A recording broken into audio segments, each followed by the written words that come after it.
Qui dit plusieurs trains sur une même voie, dit risque d'exploitation. Aussi, afin de les éviter et étant donné leur mauvais freinage, ce qui leur confie un excellent roulement par ailleurs, il faut les prévenir à l'avance de potentiels dangers.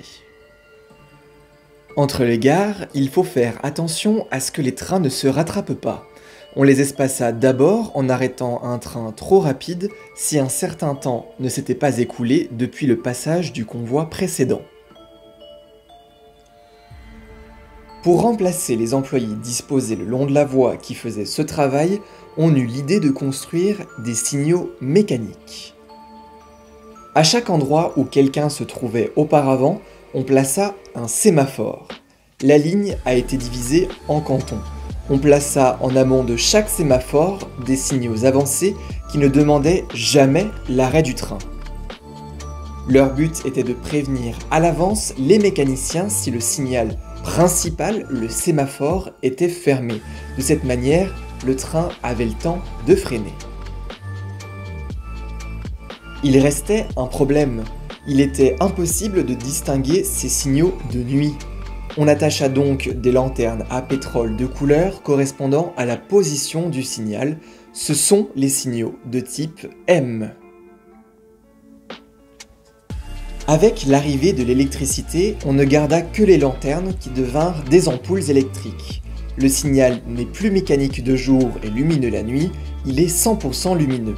Le principe des signaux avancés et principaux resta, ainsi que les codes couleurs des anciens signaux de type M. À l'entrée des gares et aux bifurcations, il fallait faire ralentir les trains si les aiguilles étaient déviées.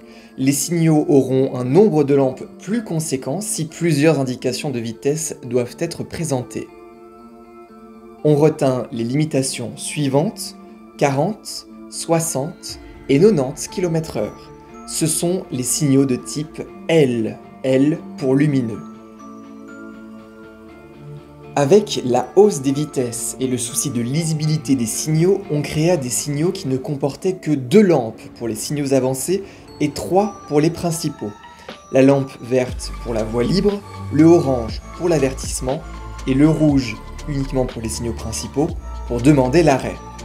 Les signaux principaux pouvant présenter une lampe orange, ils peuvent se succéder sans problème et annoncer la position du signal suivant. En leur accolant un écran, on peut limiter la vitesse des trains tous les 10 km/h. On multiplie par 10 le nombre inscrit sur le tableau, par exemple 40, 50, 60, 100, 120 km/h. Ce sont les signaux de type N. N pour numérique. Au-delà des formes différentes de signaux, la particularité la plus visible du système suisse par rapport au système français est sans doute le signal nain. Comme son nom l'indique, il est tout petit et sert à cantonner plusieurs petites sections comme des aiguillages ou des parties de voie. Ils sont tout le temps utilisés, que ce soit pour un parcours normal ou de manœuvre. Le principe du vert, orange, rouge est repris via l'allumage de 3 lampes. 2 lampes horizontales qui sont équivalents au rouge, soit à l'arrêt, 2 lampes obliques pour l'avertissement, donc l'orange, et 2 lampes verticales pour l'équivalent du vert. Il reste que certaines lignes n'ont même plus de signaux. En effet, comme les TGV, la signalisation s'affiche directement en cabine, c'est l'ETCS, European Train Control System, ou Système européen de contrôle des trains de niveau 2.